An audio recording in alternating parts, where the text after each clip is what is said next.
हमारे इस खास सेगमेंट एक्सप्लेनर में आपका बहुत स्वागत है। जी, आपको भी स्वागत है। मैं हूँ आपके साथ शिवानी पांडे। चाहे ये करूं मैं चाहे वो करूं, ईडी से छापे पड़वाऊं, लोगों को फर्जी फंसवाऊं, मुझे खोले सज्जो बोले उनको जेलों में भिजवाऊं। आलोचना मेरी कोई करना नहीं, मेरे खिलाफ कुछ भी कहना नहीं।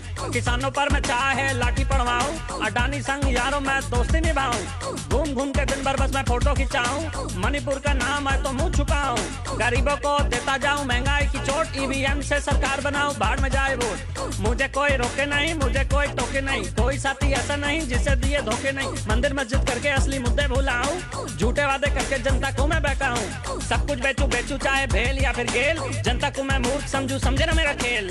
मैं चाहे ये करूं मैं चाहे वो करूं, मेरी मर्जी। ये कैसा देश है? गरीब अगर लोन लेता है उसके लिए दूसरे नियम। अगर एक गरीब आदमी 1 लाख का लोन लेता है, 50,000 का लोन लेता है, तो उसके घर बैंक के अधिकारी पहुंच जाते हैं, कॉलर पकड़ के उससे बैंक का लोन वापस लेते हैं। दूसरी तरफ ऐसा होता है कि अगर 5,000 करोड़ 10,000 करोड़ का कोई लोन लेता है तो उसका हाथ पकड़ के विदेशों में भेज दिया जाता है। मुझे भी ये लगता है कि लोन 1 लाख 2 लाख का ना लेके 1-2 करोड़ का, लाख करोड़ का लोन लो, फिर उसमें छुटाने की भी जरूरत नहीं पड़ेगी और सरकार भी हाथ पकड़ के बाहर लेके जाएगी। कैसे एक भारत श्रेष्ठ भारत बना पाएंगे हम? पिछले 9 सालों में प्रधानमंत्री मोदी जी ने लगभग 100 लाख करोड़, 3 गुना ज्यादा का कर्जा लिया हुआ है। तो कर्जा का हमने देख लिया। एक भारत और श्रेष्ठ भारत कैसे होगा? जब महंगाई इतनी ज्यादा है तो जिस दिन इस देश का हर व्यक्ति समान भोजन करने की स्थिति में पहुंचेगा, उसी दिन ये देश श्रेष्ठ भारत बनेगा और एक भारत बनेगा। अगर मैं रोजगार के पक्ष में बात करूं तो मोदी जी ने कहा था कि 2 करोड़ के आसपास रोजगार देंगे। रोजगार कहा गया? आप कहते हैं एक भारत श्रेष्ठ भारत।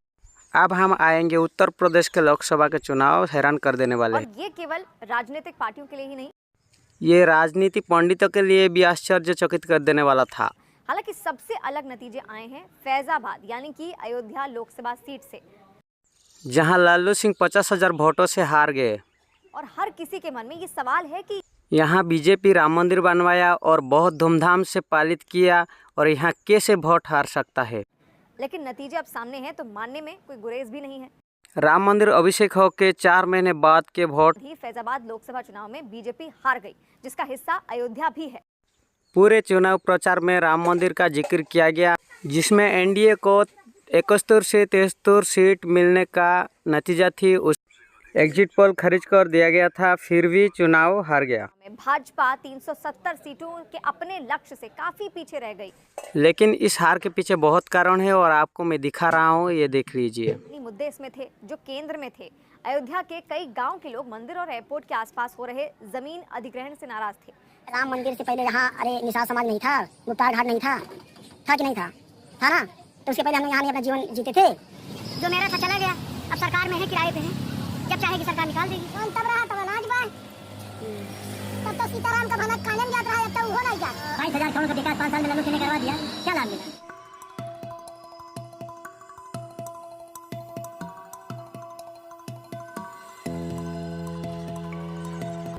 लोगों की जो जमीनें गई यहाँ आवासीय मकान, उनका मुआवजा सही नहीं मिला और पुनर्वास के लिए हम लोगों को जमीन दी गई, कोई कागज पत्तर नहीं मिला। और पूछो, इसलिए नाराजगी है। हाँ, नाराजगी पूरे जिले में है, पूरा टूट फूट सब मचा हुआ है।